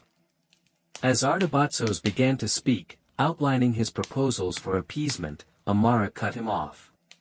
Your concern for peace is touching, Artabatzos, she said, her voice dangerously soft. So touching, in fact, that you were prepared to achieve it by betraying Bactria and Arachosia into the hands of a foreign king. Artabatzos's face paled. His supporters shifted uneasily. Lady, I do not understand.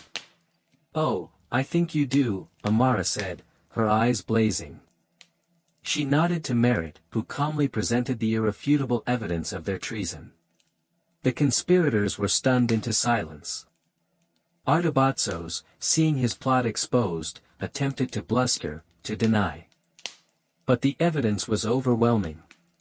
"You have abused my trust," Amara said, her voice ringing with contempt and a deep, personal sorrow. "You have sought to sell your people into servitude for your own gain. There can be no forgiveness for such a betrayal." She did not order their immediate execution.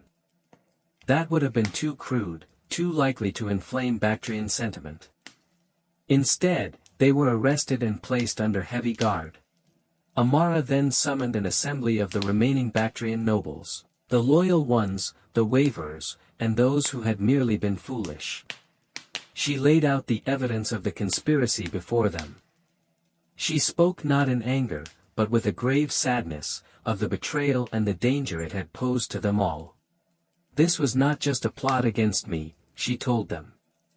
"It was a plot against Bactrian independence, against the future we are trying to build together.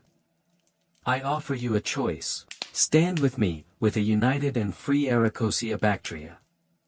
Or share the fate of those who would see us enslaved." It was a moment of truth. The Bactrian nobles, faced with Amara's resolve, the evidence of the plot, and Nak's silent, imposing troops, made their choice. They condemned Artabatzos and his co-conspirators and reaffirmed their loyalty to Amara. Artabatzos and the chief plotters were tried by a council of their Bactrian peers, presided over by Amara. They were found guilty and sentenced to exile, their lands and wealth forfeited to the state, a punishment severe enough to be a deterrent, but less inflammatory than execution. The crisis had been averted, but it left deep scars. Amara's trust in the Bactrian nobility was further eroded. She relied increasingly on her Arachosian loyalists and those Bactrians, like the family of Ariobarzanes Espiones, whose loyalty was unquestioned. Her rule became more autocratic, more reliant on military strength and Merritt's intelligence network. The dream of a true partnership between Arachosians and Bactrians seemed more distant than ever. And still, the shadow of Antiochus loomed. The internal purge, while necessary, had undoubtedly sent ripples of unease westward. Amara knew the Seleucid king would be watching, waiting for any sign of weakness, any opportunity to exploit the divisions within her increasingly complex and troubled domain.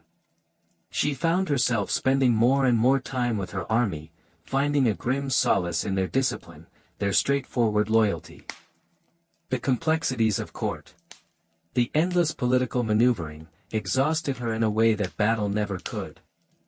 She was a warrior queen, and perhaps, she began to realize, she would always be more comfortable with the stark simplicities of the sword than the subtle deceptions of the throne. The legacy she was forging was one of strength, of survival against the odds, but she wondered if it would ever be one of peace. The internal strife and the ever-present Seleucid threat forced Amara to make a difficult decision. She needed stronger, more reliable allies than the often fickle Bactrian nobility. Her gaze turned further east, towards the burgeoning Mauryan Empire in India, ruled by the powerful Chandragupta, or his successor Bindusara, depending on the exact fictional timing. An alliance with such a formidable power could provide a crucial counterweight to Seleucid ambitions. She dispatched a high-level embassy, led by a trusted Arachosian noble and accompanied by Greek scholars who could converse with their Indian counterparts, to the Mauryan capital of Pataliputra. The journey was long and arduous, but the potential rewards were immense. The embassy carried lavish gifts, fine Arachosian horses, Bactrian goldwork, Hellenic statuary, and a proposal for a treaty of friendship, mutual defense, and expanded trade. While awaiting news from India, Amara focused on strengthening her military. She had long admired the discipline and effectiveness of Alexander's Macedonian phalanx. While her Arachosian and Bactrian infantry were brave, they lacked that cohesive striking power. She began a controversial program, training elite units from both Arachosia and Bactria in Macedonian-style phalanx tactics, equipping them with the long Sarissa pikes. This initiative met with resistance. Traditional Bactrian nobles, masters of cavalry warfare, scoffed at the slow-moving infantry formations. Arachosian elders grumbled about adopting foreign ways. But Amara, with Nak's staunch support, he had seen the effectiveness of such tactics in accounts of Alexander's campaigns. Persisted. She understood that to face the Seleucids, who still employed the core of Alexander's system, she needed to match their strengths. Years passed. Amara was now approaching 40. The fire of her youth had tempered into a steely resolve. Amaratia was a thriving city, a testament to her vision. Arachosia was largely pacified and prosperous. Bactria, though still a source of underlying tension, was held firmly under her control. Its resources contributing to her growing power. Her army was larger, better equipped, and more disciplined than ever before. Then, two pieces of momentous news arrived almost simultaneously.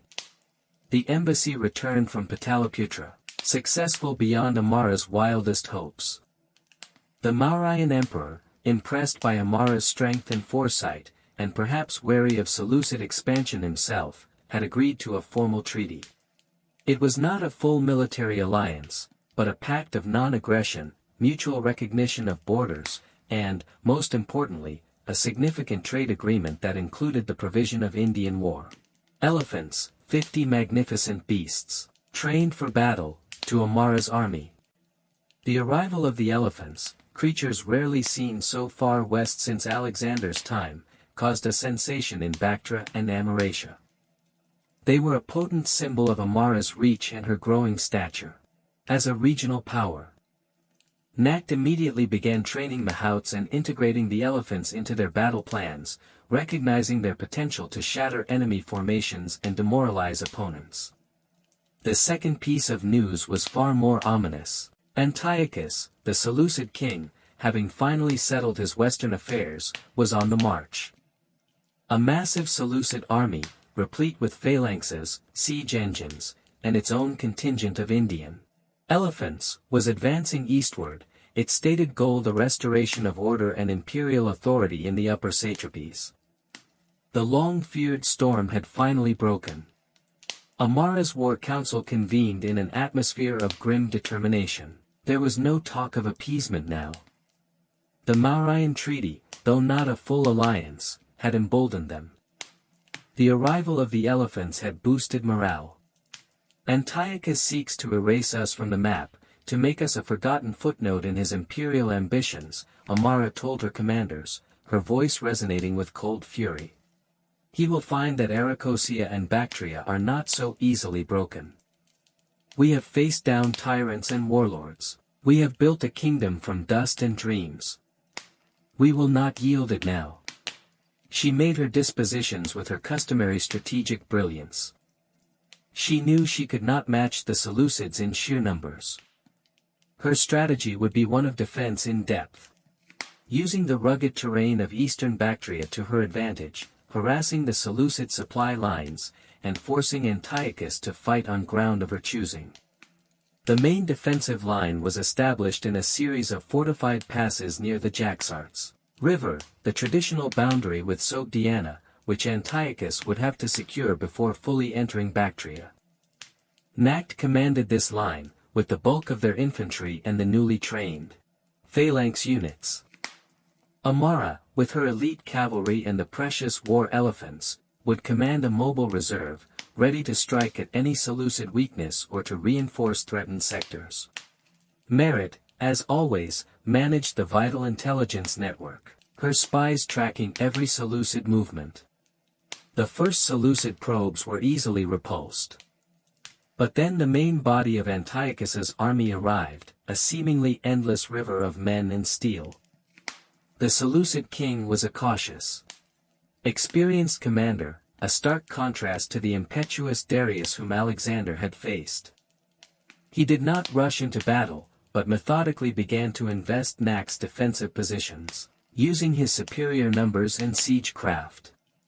The fighting in the Jaxartes passes was brutal and relentless. Day after day, Seleucid phalanxes assaulted Nax's lines. Aracosian and Bactrian soldiers, fighting for their homes and their queen, resisted with desperate courage. The new phalanx units, though untried, held their ground, their sarissas a bristling wall against the enemy. Nact was everywhere, shoring up defenses, rallying his men, a rock of stability in the storm of battle. Amara, from her command post, watched the unfolding conflict with a hawk's eye, committing her reserve sparingly, waiting for her moment. She launched daring cavalry raids on the Seleucid siege lines and supply camps, disrupting their operations, forcing Antiochus to divert precious troops. Her war elephants, used in carefully timed counterattacks, caused panic and disorder among the Seleucid ranks, who had not expected such formidable beasts on this frontier. The war ground on for months. Both sides suffered heavy losses. The land was ravaged. Amara felt the immense strain, the constant pressure. She slept little, ate less. Her mind consumed with strategy, with the lives of her men, with the fate of her kingdom. Then, Merit brought a crucial piece of intelligence. Antiochus, frustrated by the slow progress and the heavy casualties, was planning a daring flanking maneuver, a long march through a supposedly impassable mountain range to strike at Nax's rear, and trap the main Aracosian Bactrian army. "This is it," Amara breathed, her eyes alight. "This is the mistake we have been waiting for." Antiochus, in his arrogance, was dividing his forces, exposing himself. She made a bold decision. Leaving Nact with enough troops to hold the main passes, she took the cream of her army, her best cavalry, the war elephants, and her most mobile infantry units, on a forced march. Mirroring Antiochus's route but aiming to intercept him in the mountains, before he could emerge into Nact's rear. It was a race against time, a desperate gamble. If she failed, her army would be destroyed piecemeal, but if she succeeded... She caught Antiochus's flanking force in a narrow, treacherous mountain valley, just as they were emerging from the most difficult part of their march, their formations disordered. Their men exhausted. Amara did not hesitate. Unleashing her war elephants first to break their cohesion, she led her cavalry in a thunderous charge. The battle in the valley was a slaughter. The surprised and disorganized Seleucid troops, caught in a death trap, had no answer to Amara's ferocious assault. Antiochus himself, fighting bravely, was wounded and nearly captured, escaping only through the desperate sacrifice of his personal guard. His flanking force was annihilated. News of the disaster reached the main Seleucid army still besieging Nact's positions. Simultaneously, Nact launched a powerful counter-offensive. The Seleucid morale, already strained by months of fruitless fighting and now shattered by the news of their king's defeat and the destruction of his elite corps, collapsed. The great Seleucid invasion, which had seemed so invincible, dissolved into a chaotic retreat. Amara did not pursue them far into Sogdiana. Her own army was exhausted, her losses considerable. But she had achieved the impossible. She had faced down the might of the Seleucid Empire and she had won. Antiochus, humbled and wounded, eventually agreed to a truce, then a formal treaty. The borders were restored. Amara's sovereignty over Arachosia and Bactria was, for the first time, explicitly recognized by the dominant Hellenistic power in Asia. She returned to Bactria, and then to Amaratia, not as a triumphant conqueror, but as a weary survivor. The victory had been immense, her legend secured.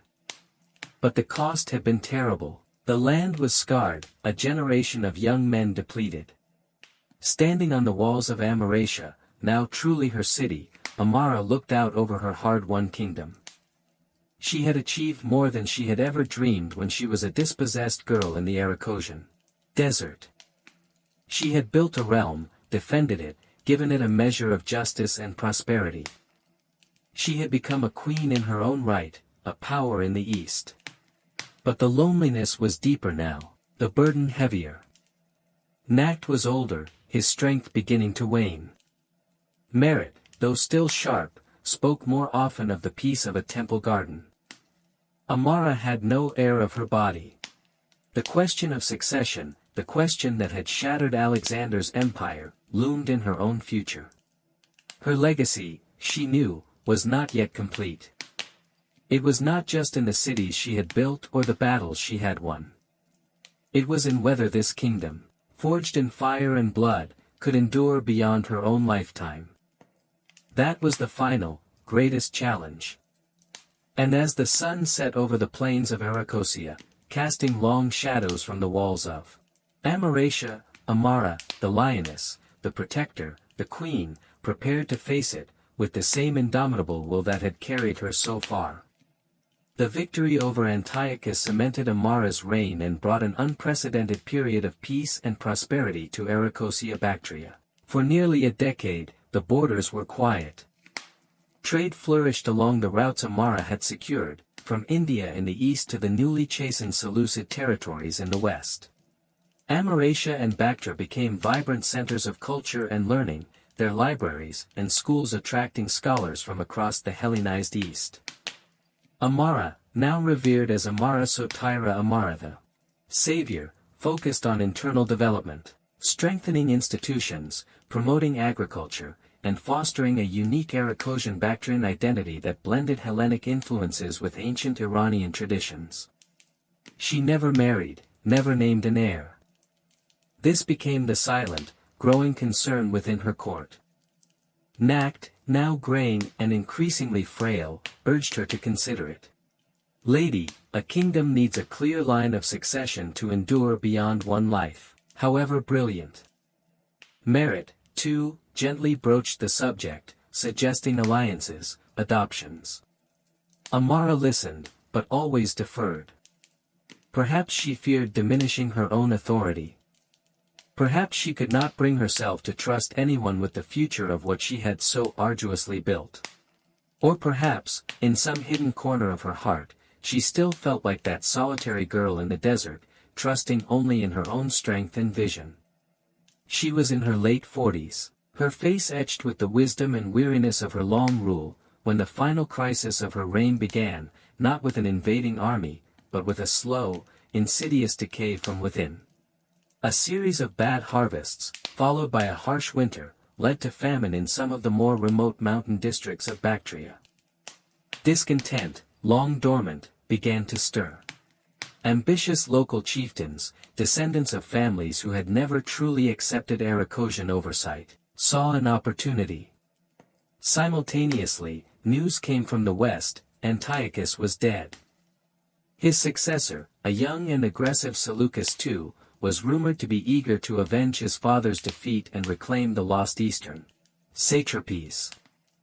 The old threat re-emerged.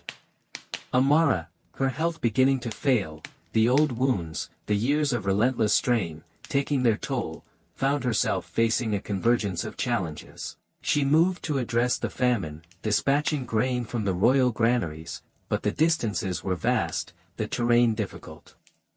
Her authority, once absolute, was now being questioned by desperate, hungry people, easily swayed by rebellious local leaders. Nacht, too ill to take the field, could only offer counsel from his sickbed. Merit, her network still formidable, warned of growing conspiracies, of Bactrian nobles secretly communicating with Seleucid agents, promising to support an invasion in return for autonomy. It was Artabatzos's treason, writ large, all over again. Amara felt a profound weariness, a sense of a cycle repeating. Had all her struggles, all her sacrifices, been for naught, was her kingdom, her legacy, destined to crumble like Alexander's? She rallied her remaining strength. She would not let her life's work be undone. She led her army, smaller now, older, into the rebellious Bactrian highlands. She won battles, through skill and sheer force of will. But they were bitter victories, against her own subjects. Each success seemed to deepen the divisions, to increase the resentment. It was during one such campaign, in a skirmish against rebellious Sogdian mercenaries hired by a Bactrian chieftain, that she fell. Not from a hero's wound in a great battle, but from a common spear thrust by an unknown soldier in a muddy, insignificant pass. Nacht, hearing the news, died peacefully in his bed a few days later, as if his heart could not bear to go on without his queen. Merit, heartbroken but ever pragmatic, tried to hold the kingdom together.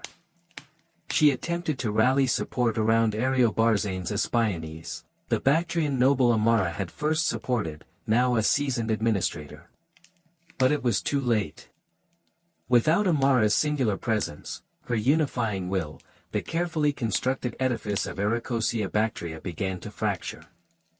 The Bactrian nobles reasserted their independence.